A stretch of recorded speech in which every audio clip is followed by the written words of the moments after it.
ANC President Cyril Ramaphosa has reassured voters ahead of elections that the governing party will root out corruption and regain their trust.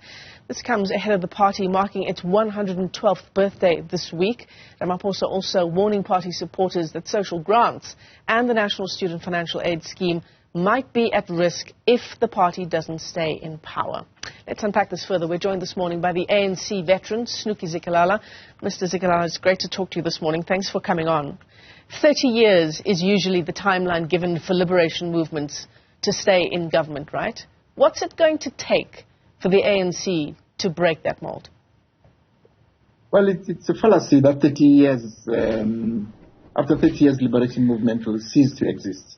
The African National Congress is the oldest liberation movement in the continent. Of course, we're celebrating 30 years. And we have done a lot in terms of the ANC. As you look at census, last year, explained that 94% of South Africans have access to electricity. That's census 2022. It says 84% of households have access to piped water. That's exactly what we have achieved. And it goes on and says that in urban areas, 93% of people live in housing. That's what we have managed to deliver as the African National Congress. And of course, what it will take now for us to regain our power, to ensure that we bring back the confidence of the ANC, as the president is saying, of the ANC saying that we have to root out corruption within the organization and in government itself, because corruption is nothing else but counter-revolution.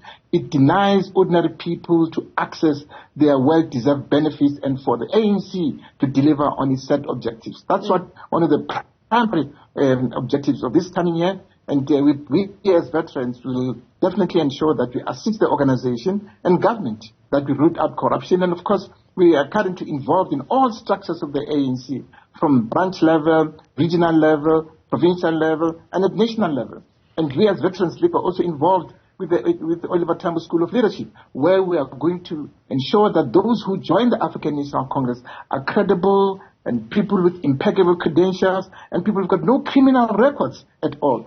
People who are there to serve society and understand the values, the principles, and of course the traditions of the ANC. Because since we came into power in 1994, we opened the windows, as the General Secretary of the ANC said, and mosquitoes came in. And so it's now the time that we should flush out those mosquitoes. We must have committed, dedicated, and selfless leaders of the African National Congress. One might argue, it was something a bit more deadly than just a mosquito that came in, right?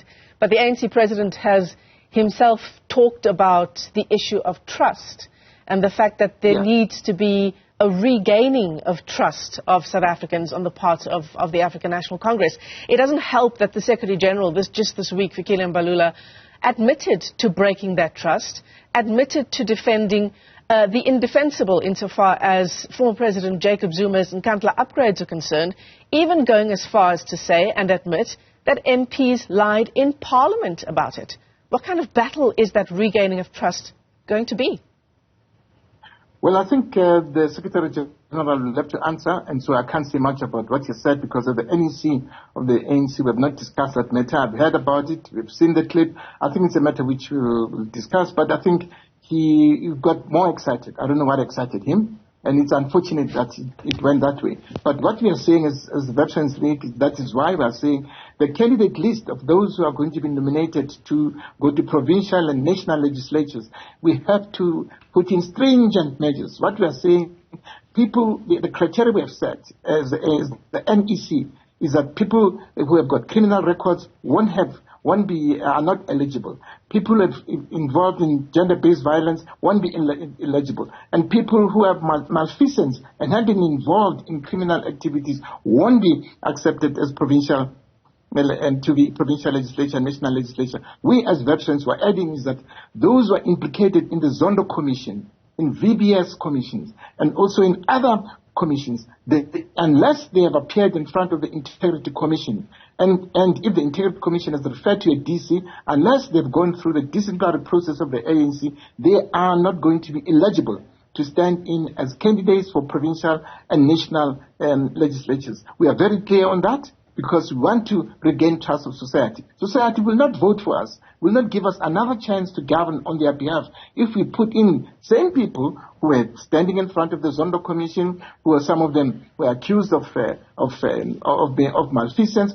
Society won't be able to give us another chance to govern on their behalf. And so we are saying that we have to root out corruption within the African National Congress and in government as well.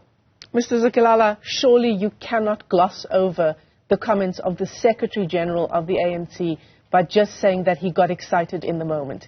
Did or did not ANC members go to Parliament and lie on behalf of the former President Jacob Zuma?